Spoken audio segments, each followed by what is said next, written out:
since the last video because I was very busy last weekend. One of my friends had a baby, so I had to go meet the baby. And I also host a Eurovision party every year with handcrafted bingo, and I just love Eurovision so much that I simply didn't have time to make a video, but it's okay because I only make these for Kirsty. And you were at my party. You were there. No, you weren't. No, you weren't there because we had a sleepover the night before. So as you can see, I was so busy. I had a party and a sleepover and a baby to meet. There's no time to make videos. So yeah, that's my excuse. To be perfectly honest, this is a refilm. I filmed this video yesterday and everything went wrong. The filming went wrong, the recording went wrong. It was just not my day. So I decided to give it another go, but I maybe should have abandoned the whole thing because this is sort of, I don't think this qualifies as ASMR. This is just something that I want to do for myself because I think that it is fun. But because the audio it didn't record yesterday, I can't check to see if it even worked.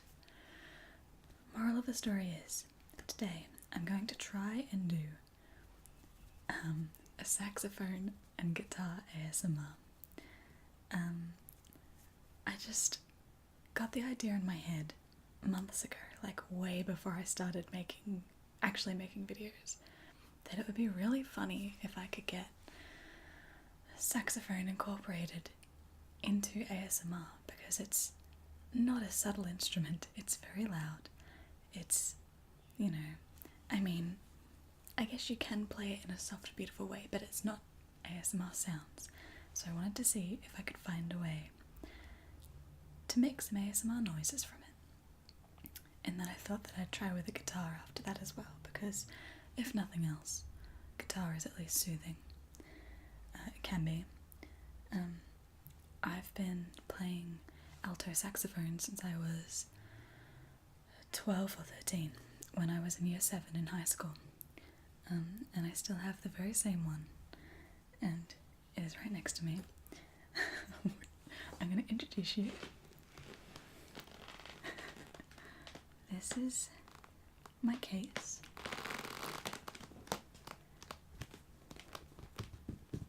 This is the biggest, bulkiest saxophone case of anyone in high school.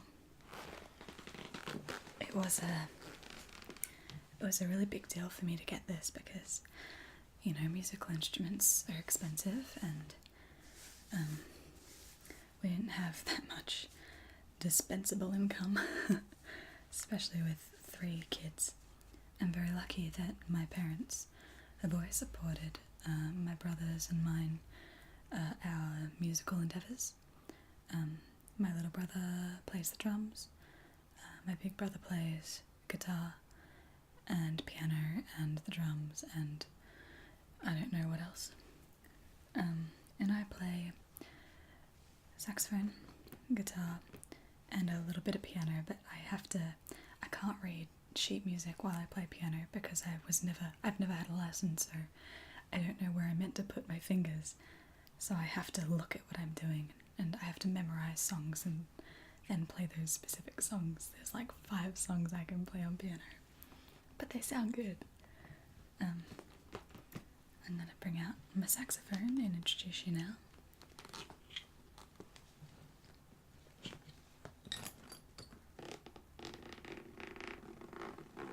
This thing is so big. I need you to picture, like, this is a big case. I need you to picture, I'm 5'3" and a bit now as an adult, So imagine me as a tiny 13-year-old walking the 2 kilometres from the bus stop with no shade. We passed 4 houses on our walk home because we lived out in the country. All these cars going by with this thing that was as big as my torso, bigger than my torso, strapped to my back. I'm so hard done by. I had to carry my musical instrument.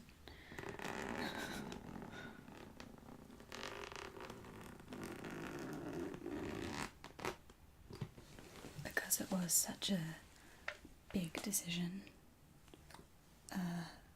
for me to actually get this saxophone. I remember having conversations, serious conversations about it with my parents for weeks before we actually got it.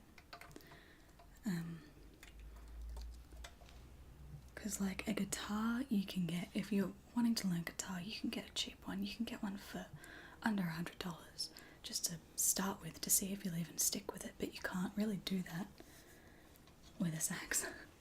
This is a cheap saxophone, and it was over $1,000, I think. That can't be right. That's a lot of money.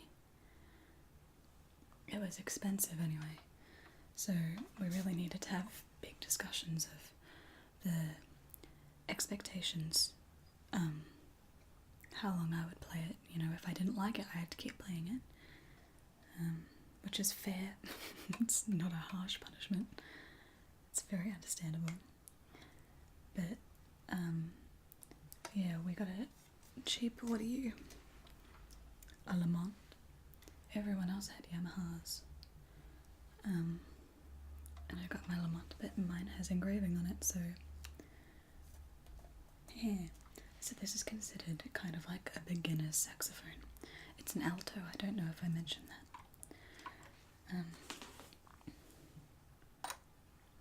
And this is the only saxophone I've ever owned. But luckily for Mum and Dad, their investment was a sound one, because I love playing the saxophone. The only thing I regret is that I never learnt how to play jazz, which seems insane for someone with a sax, but I did private lessons, not private, but the individual lessons at school. My school was a really kind of music focused one, performing arts focused even. So we got lessons there, which I don't think we even paid for. I think it was just included. And I was in the senior band.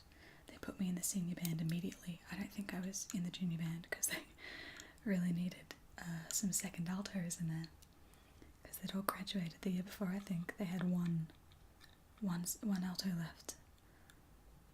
So he was moved first, and then I think there was 4 or 5 of us that year that started learning alto, and we did all the second bits, which is fine. Saxophone is a woodwind instrument, which just means that it's got a reed. I have lots of people think that it's maybe brass, but anything with a reed is a woodwind. And brass, like a trumpet or a trombone, you're blowing directly into a brass mouthpiece. And that's all that is. So this is her completed. Oh, those keys are sticky. It's a huge shame that I didn't learn jazz, because there's just not many bands that you can play in as an adult with an instrument like this, that I've found anyway, that don't do stuff like jazz, because that's the cool thing to play. And in band I was always playing concert pieces or music scores, movie scores, things like that, musicals, all that jazz, except for the jazz, which is my bad and my loss, because Because now I don't get to play it very regularly, but I do still love having a go on this beautiful friend. So, I'm going to try and see if I can make some nice noises on this, on my sweet friend.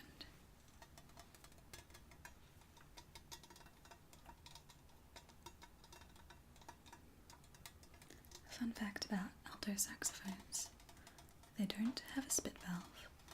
If you've seen on The Simpsons, when the carnies take over the Simpsons house, start squatting in it, and one of them is playing Lisa's sax and she's saying, "Release the spit valve, release the spit valve," and then Marge goes, "Over the sink." That's because she plays a tenor, and they do have them, but not an alto, although the condensation does build up in the bottom of the bell and you need to clean it. My alto is in serious need of a professional clean.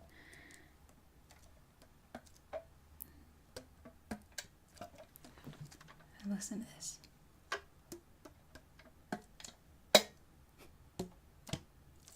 Can you hear that? I wonder if you can hear the change in notes. So I'm starting off with a B, A, G. Can you hear the differences?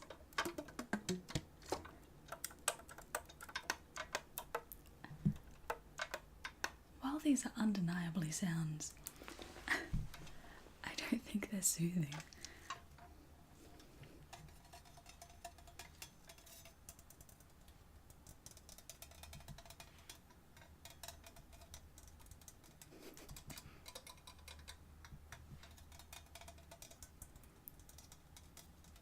The last time I played this in a band in Melbourne, every year we have the Anzac Day parade through the city, and almost every year since I was, I don't know, 13, 14 maybe was when I started doing the marches. You'll stick one of these bad boys, a lyre, into your saxophone. Where's mine? They attach in different ways, and it'll hold your sheet music, which you should have memorised anyway, because it's hard to read and march in a straight line with everyone next to you and play. And then you just go.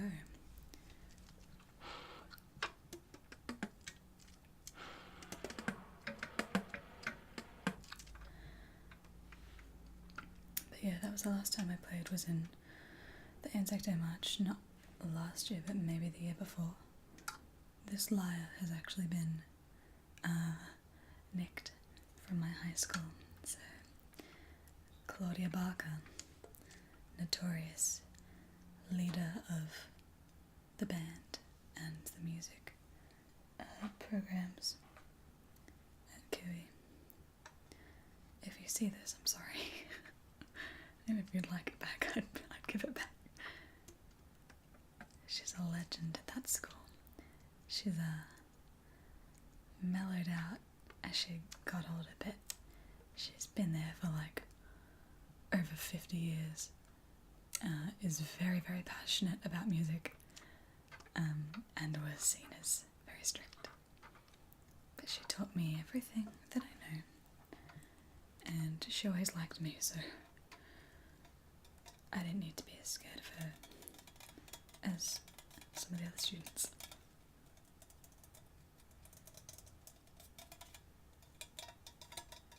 She's been there so long. One of the, I think the music, like the band room, is named after her. She's an institution.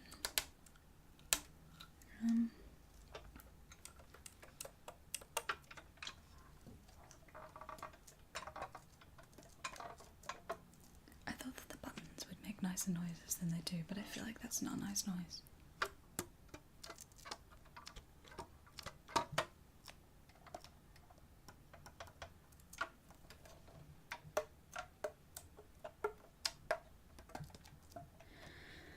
You know what? I didn't think this would work the first time, and I don't think it's worked this time. It's just not soothing. But at least I've gotten it out of my system. And I now know better than to try and make ASMR with a saxophone. But, like, I can't even attempt to play it, it's just too loud. And I'm too rusty and the reed's too new for it to be anything but a whomp that comes out. And I don't want to make your ears bleed.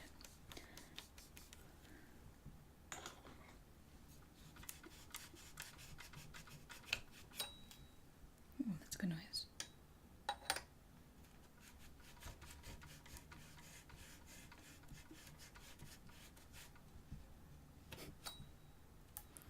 It's not worth it for all the effort though, is it? Goodbye until I play you next. My sweet. Okay, now I'm gonna try get some nice sounds from my guitar, which is over here, and I am gazing lovingly at. This guitar is, I've only had it for a couple of months. I bought it off my big brother to replace another one of his guitars that I just kind of slowly stole. He's got, he had at one point, I think 7 different guitars, like basses and acoustics and electric. And when I was a teenager and I decided that I wanted to learn guitar, instead of taking lessons, I just snuck into my big brother's bedroom when he was at work. He used to do like a weekend job working on farms when he was in high school, picking like veggies. And I'd sneak into his room and I'd take his beautiful blue Fender guitar.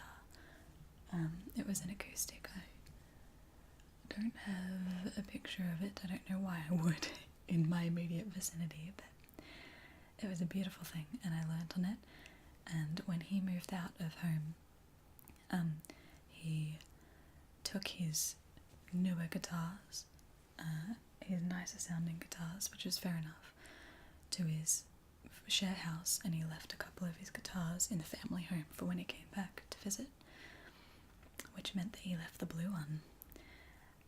And then when I moved out of the family home, I took the blue one with me, and nothing was ever said about it. It was just sort of an unspoken understanding that that was my guitar now. And I never paid him for it, but this year he decided he had too many, which is fair enough, and he wanted to sell me this beautiful Maiden, which I will show you in a moment, and I was only too happy to oblige because I felt bad that I'd taken the first one without paying him anything for it. You know, it was a nice guitar, it was expensive, and I just sort of nicked it. Bit cheeky. And also because the Fender, the neck was starting to warp. I don't think it was meant to have steel strings on it, maybe, but it was warping, and if you had the capo on first, it didn't hold down all the strings, so I had these horribly mangled capos that had, like double-sided tape stuck to them, like padded tape, trying to hold down all of the strings, and then it wouldn't work on other frets, and it was just getting to be a pain. So that Fender has been donated to our mum, who swears that she's going to learn, but I don't think she will. And I get this beautiful Maiden that I'm so happy about. Here she is, the most beautiful girl in the world. I don't know how to show this to you very well, but this is it. This is it. It's a very beautiful, lightweight, semi-acoustic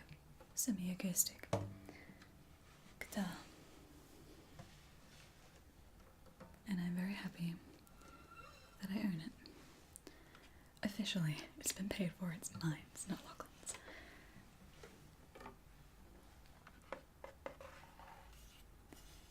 My big brother and little brother both had lessons on guitar, but I didn't. I just sneakily learnt on my big brother's. So even though I've been playing guitar since I was 14 or 15, so like 10ish years, I I'm not that great. Like, my hands are also really small as well, so I find bar chords quite painful, and for some reason my pinky knuckle doesn't want to cooperate and is kind of weak and sort of bends down a lot. See? Do you see that? That knuckle there bends down a lot, and I think I just need to strengthen it, but it's quite painful for me to play. So I only learnt bar chords a couple years ago. After playing for that long, I just transposed things into chords that I could play, which is such a cheater's way to do it, but, you know, never had a lesson. I remember one time I was showing Lachlan how I was having difficulty, my big brother, how I was having difficulty with the bar chords, and he was like, oh, show me what you're doing. And I showed him, and he was like, why are your hands that far apart? Why are your fingers like that? Like, the look of horror that he gave me. And I was like, that's just how it feels comfortable for me to do. Like, that doesn't look right, and I know that doesn't look right, but I'm holding the strings down. That's all that matters.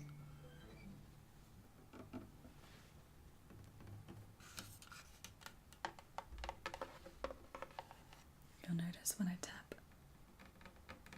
the fingers on my left hand compared to my right, make a much harder sound. Oh, that's loud. That's the same spot, just a different hand. Because this is the one that's calloused from the strings. That's such a difference.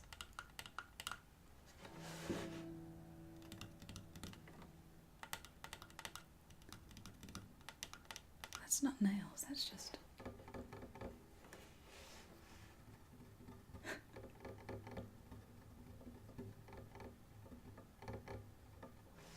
it's just how tough these fingers are.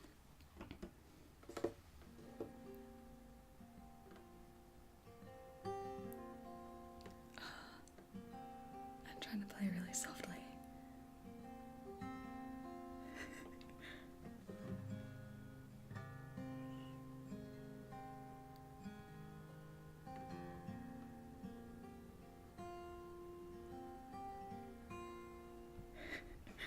Was that soothing for you?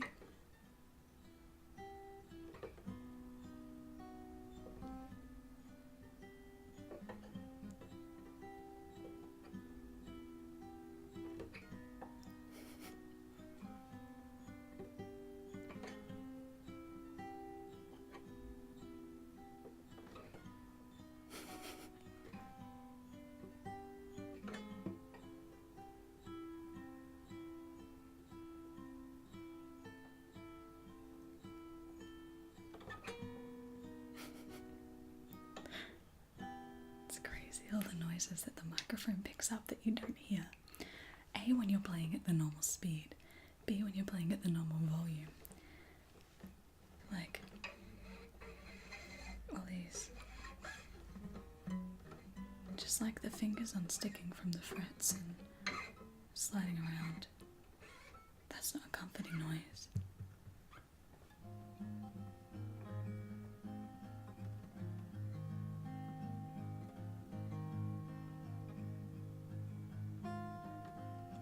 It's so hard to play softly.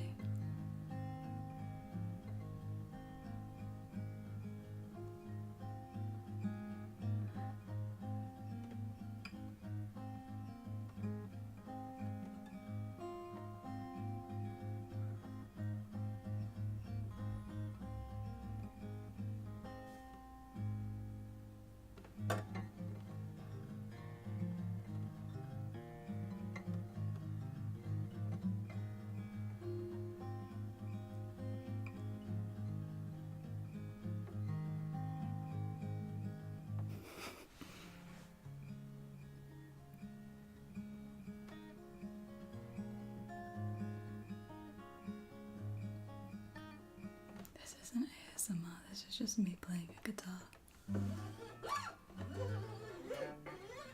Listen. these noises are particularly soothing. And I'm aware. I think that we've just proven that I can't do music ASMR, and that's fine. I've got it out of my system. I never have to do it again. I say that like someone made me. I made myself do this. Enjoy whatever this is. I hope that you will join me again some other time for something slightly more ASMR related than this, which has just become a show and tell of, ooh, I play saxophone and guitar. I hope that you've enjoyed anyway, and I will see you later. Bye.